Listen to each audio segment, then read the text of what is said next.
Hola, el día de hoy la presentación que tenemos para ustedes va a ser sobre colitis. Y bueno, vamos a ir empezando. Recuerden que todas las pláticas son los jueves a las 9:30 de la mañana y pues siempre se tocan diferentes temas de interés. Entonces, pues el día de hoy tocó colitis. Bueno, más o menos para comenzar, voy a decir la definición de colitis, que esta es una enfermedad digestiva crónica caracterizada por la inflamación del revestimiento interno del colon, la infección, la pérdida de suministro de sangre en el colon, la enfermedad inflamatoria intestinal, la invasión de la pared del colon con colágeno o glóbulos blancos, son todas posibles causas de esta inflamación del colon. Y bueno, como varias patologías, pues la colitis también tiene varios tipos. Realmente los tipos que hay de colitis son más como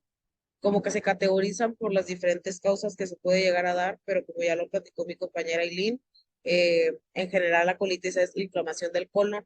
Y bueno, como primer tipo de colitis tenemos la colitis infecciosa. Esta se asocia a un microorganismo patógeno, ya sea una bacteria, un virus o parásito, este, que se encuentra dentro del cuadro clínico. Esto quiere decir que al momento de diagnosticar colitis se encuentra algún microorganismo que está atenuando o está generando justamente esta inflamación en el colon. Recordando que el colon es también definido como el intestino grueso. Después está la colitis pseudomembranosa. Esta se asocia a un crecimiento excesivo de la bacteria que se llama Clostridium difficile o difficile. Y generalmente este crecimiento excesivo se da por un consumo excesivo de antibióticos o de AINES, que son pues medicamentos que encontramos de manera muy fácil en la farmacia y que justamente son los medicamentos a los que recurrimos cuando tenemos algún malestar. Entonces, un consumo excesivo de esto puede generar un crecimiento excesivo de esta bacteria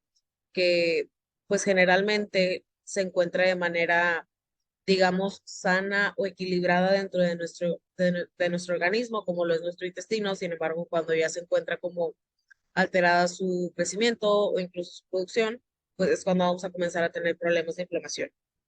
También está la colitis isquémica. La colitis isquémica ocurre cuando se reduce el flujo sanguíneo eh, a nuestro intestino grueso de manera temporal. Esto quiere decir que los vasos sanguíneos que irrigan nuestro intestino o que le dan sangre a nuestro intestino y por lo tanto también le dan oxígeno por medio de esa sangre,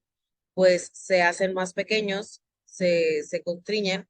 y pues el flujo en de sangre dentro de nuestro intestino va a reducirse y pues no va a tener la suficiente oxigenación y irrigación de sangre que va a necesitar para pues tener un correcto funcionamiento. También está la colitis nerviosa, que es yo creo que la que vemos de manera más común dentro de consulta. La colitis nerviosa básicamente es la inflamación de la membrana del intestino grueso, como es definida cualquier tipo de colitis, pero este se detona regularmente por factores estresores, ya sea, por ejemplo, una alimentación que no está siendo adecuada para nosotros, un estilo de vida que tampoco está siendo adecuado para nosotros, estrés, por ejemplo, el aumento de cortisol, ya sea porque no estamos durmiendo bien o porque estamos pasando por situaciones pues que nos causan bastante preocupación, se podría decir. Es cuando específicamente se detona este tipo de colitis. Y también está la colitis ulcerativa crónica idiopática, que también, pues si la han escuchado, puede que la hayan escuchado como CUSI. Esta es una enfermedad crónica de la mucosa del colon que puede causar justamente úlceras, pero pues realmente no hay una causa en específico de por qué da este tipo de colitis. Se dice que es una interacción entre factores genéticos y ambientales, pero pues realmente no se sabe con exactitud por qué se llega a dar este tipo de colitis. Y justamente abajo tenemos una imagen de cómo se ve, por ejemplo, el intestino, una parte sana y también una parte como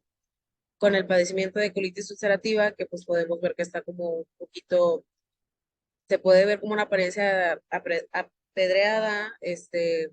irritación, enrojecimiento. Entonces, eso es lo que se puede llegar a ver en el CUSI, pero pues tampoco es una patología tan común. Y bueno, para cada tipo de colitis, obviamente hay diferentes factores de riesgo, hay diferentes causas,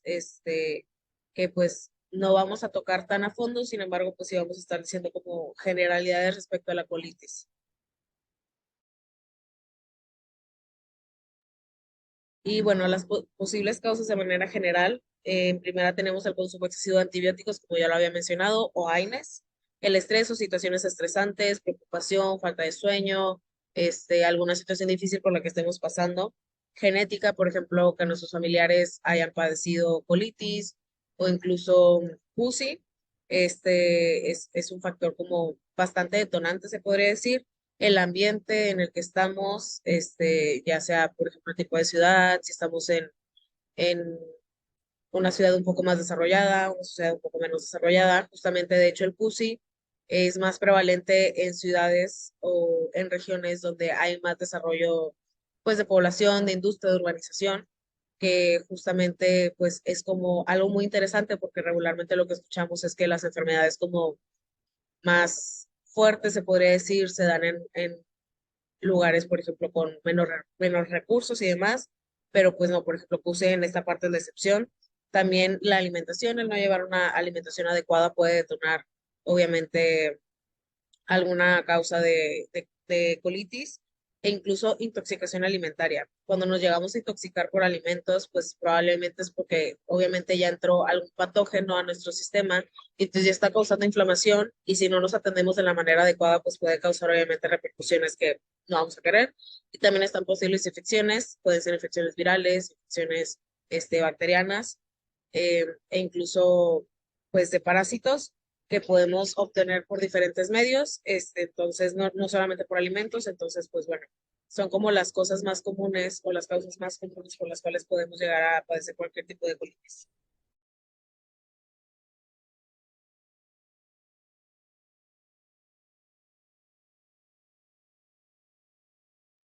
Bueno, existen diferentes síntomas para depender del tipo de colitis, pero en general puede encontrar un dolor intenso, se puede sentir esta ternura, puede causar depresión, pérdida de peso rápida, pueden haber dolores y molestias en las articulaciones, es por lo mismo también puede haber esta pérdida de apetito, fatiga y cambios en los hábitos intestinales, sobre todo el aumento de la frecuencia de estos cambios.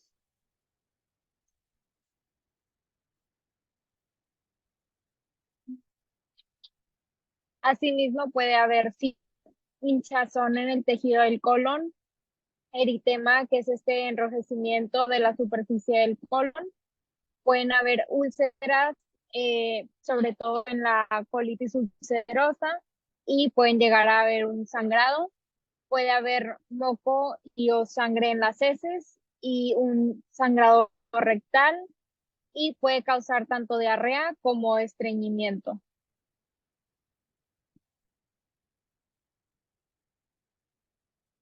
Sin embargo, en estos síntomas hay unos que se le llaman los signos de alerta, que esto es cuando es sumamente importante ir al médico,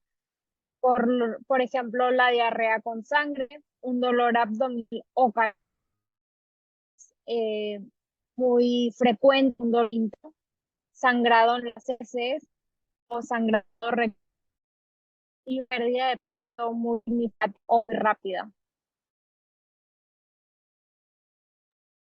Ahora, también tenemos factores de riesgo que se podrían confundir con causas, sin embargo, los factores de riesgo son estas situaciones que nos ponen como en mayor predisposición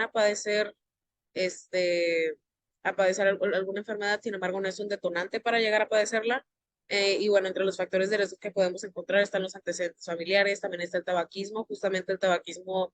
este, es un factor de riesgo bastante importante para CUSI específicamente, pero pues en general para cualquier tipo de colitis puede llegar a ser, pues, una situación que empeore justamente el estado actual o el fenómeno que llega a suceder, que es la colitis. También la exposición a ambientes donde haya muchos patógenos, por ejemplo, alimentos que comemos que no están bien cocinados o, por ejemplo, si duró mucho tiempo el pollo en el refrigerador y ya no lo subimos al congelador, eso también puede, por ejemplo, generar más bacterias y también pues cuenta como parte de nuestro ambiente. Incluso también, por ejemplo, la manera en la de preparación de nuestros alimentos, si no nos lavamos las manos, es súper importante también como cuidar mucho ese tipo de cosas para no llegar a generar bacterias dentro de nuestro ambiente, dentro de nuestra comida y pues literalmente dentro de nuestras acciones diarias que puedan llegar a perjudicar nuestra salud. La edad, justamente la edad depende mucho, por ejemplo, del tipo de colitis, pero el CUSI, por ejemplo, se puede llegar a dar en edades un poco más intermedias, se podría decir, entre los 20 y 30 años, 20 y 35. La colitis nerviosa puede llegar a dar a personas que son adolescentes todavía o que son muy pequeñas. Por ejemplo, se escucha mucho que en cuestiones de la escuela, que son a veces cuestiones estresantes a las personas este, que están dentro de la escuela y son adolescentes o están estudiando alguna maestría, algún doctorado, les llega a dar mucho tiempo, mucho este tipo de colitis, la colitis nerviosa. Entonces, la edad va a ser un factor de riesgo un poco más fluctuante dependiendo de cada colitis, sin embargo, no deja de ser un factor de riesgo, así como el consumo frecuente de antibióticos o los AINES, como ya lo repetimos y lo vuelvo a repetir, es muy importante no automedicarse. Si nos estamos sintiendo mal, hay que ir con el médico, pero no hay que ir a la farmacia y comprar cualquier antibiótico que nos encontremos, porque pueden detonarse situaciones que nosotros no estamos esperando, obviamente, que se detonen, y pues puede empeorar, obviamente, nuestro estado de salud.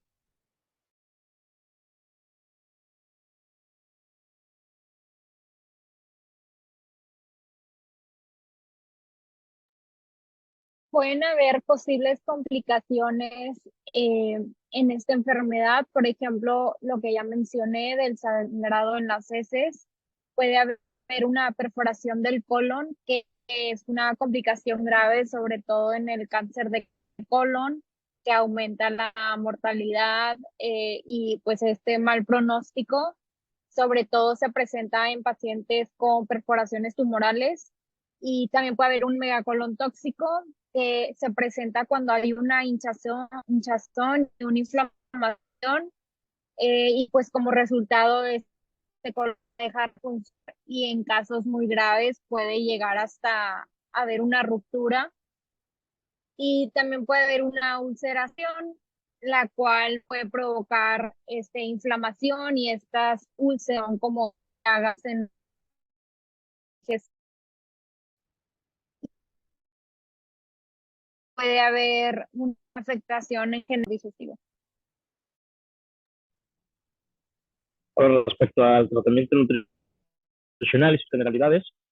se incluye principalmente la implementación de un patrón alimenticio rico en vegetales y grasas omega 3, que principalmente tendrían a ser obtenidas a través del consumo de pescado, nueces y semillas. Otra manera de llamarle a esto es una alimentación antiinflamatoria. El hecho de que consumamos más vegetales y por ende tengamos un consumo más alto de fibra y de grasas o ácidos omega 3 es lo que previene la inflamación y con ello también se puede prevenir todo esto de la colitis y sus distintas variantes. La dieta debe ser variada y de alta densidad nutricional, ya que la variedad de la dieta es la que contribuye al equilibrio de nutrientes, tanto macronutrientes como micronutrientes, que son necesarios para prevenir la inflamación.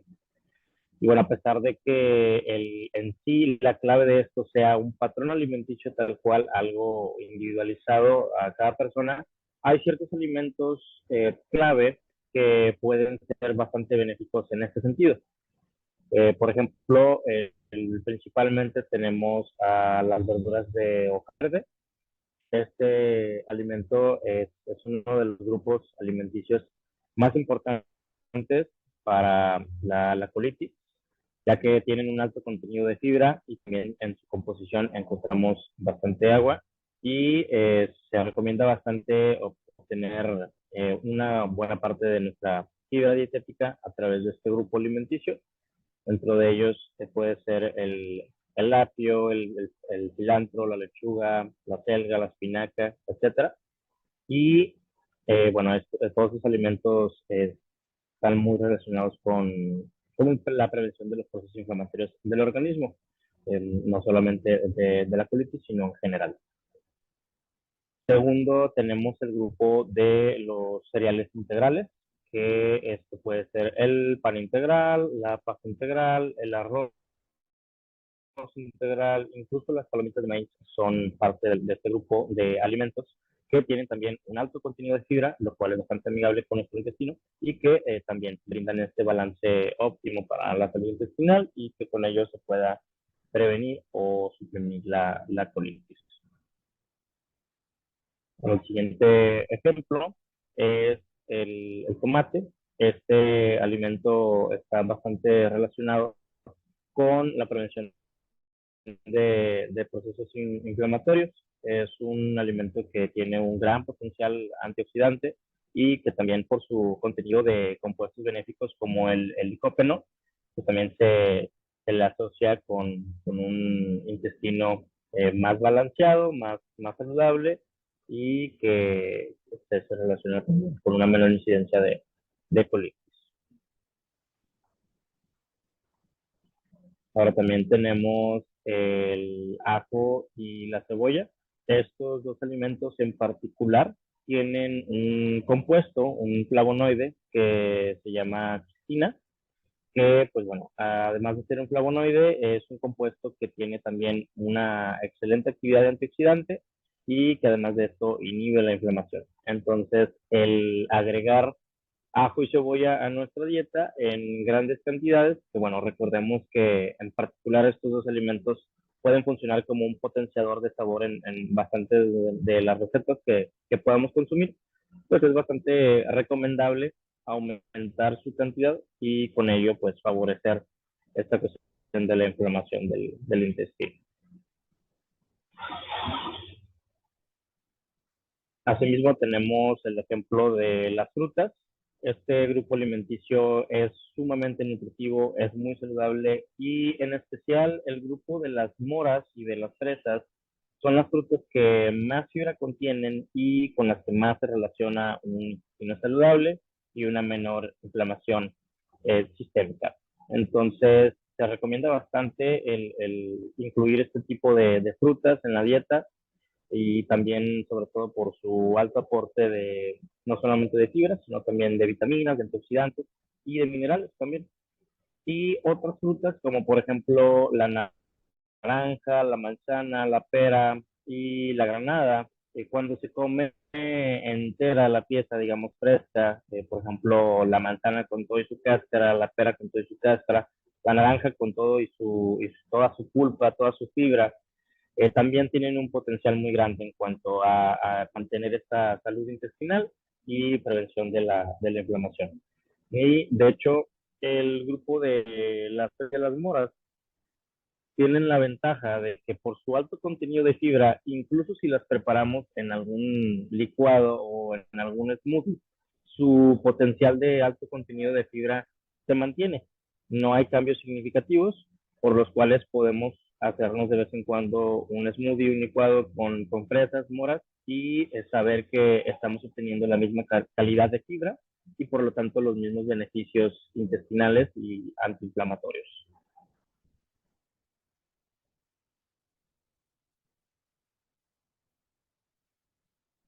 Ahora bien, ¿cuáles son los puntos clave para prevenir una hinchazón abdominal, una inflamación intestinal? Principalmente, bueno, el primer punto es algo más individualizado. Los alimentos gatillo, por ser aquellos que pueden dispararnos esta hinchazón o inflamación, que ya dependen de la sensibilidad de cada persona y de su patrón alimenticio individual, que pueden ser en la mayoría de las ocasiones la lactosa, las harinas, los picantes, las legumbres, etcétera. Pues el punto es volvernos un poco más sensibles a el cómo nos sentimos, sobre todo después de consumir este tipo de alimentos y determinar qué tan sensibles somos a ellos. Determinar si pudiera ser algún alimento gatillo en nuestro caso. Esto, como mencioné, es totalmente individual, depende de cada persona, pero pues es prescindible que se tome en cuenta esto para identificar lo que pudiera estarnos afectando. Segundo, bueno, el patrón de alimentación proinflamatorio, que es el que tiene un exceso de alimentos ultraprocesados, refinados, carnes procesadas, exceso de azúcar añadida, etcétera, es lo que más se relaciona con estos episodios de hinchazón abdominal o inflamación intestinal, por lo que alejarnos un poco de este tipo de alimentos e inclinarnos más al patrón alimenticio ya mencionado, el antiinflamatorio, que es rico en cereales integrales, en frutas y verduras, omega 3, etcétera. Pues es un punto bastante clave para la inflamación, así como el aumentar la cantidad de más que obtiene a través de obtener mayor de los grupos alimenticios que consumimos, de, por ejemplo, agregarle más especias y hierbas a nuestros platillos, ya que contienen mayor cantidad de antioxidantes y también potencian el sabor de nuestros platos y también aumentar nuestro consumo de nueces, semillas, pescados grasos, que son las fuentes dietéticas más importantes de omega 3 o en su defecto, en dado caso de que no tengamos tanto acceso o que no tengamos tanto hábito de conseguir este tipo de alimentos, optar por una suplementación de ácidos grasos omega 3, para lo cual también, muy importante, se recomienda acercarse con un profesional para poder analizar este punto. Asimismo, otro punto bastante clave es el incluir en la dieta alimentos crudos y fermentados para favorecer la parte de los probióticos y favorecer la salud de la microbiota. Y pues agregarle también el aporte de probióticos que proviene del aporte de fibra de la dieta. Y también es muy importante prestarle atención a qué es lo que bebemos, alejarnos del alcohol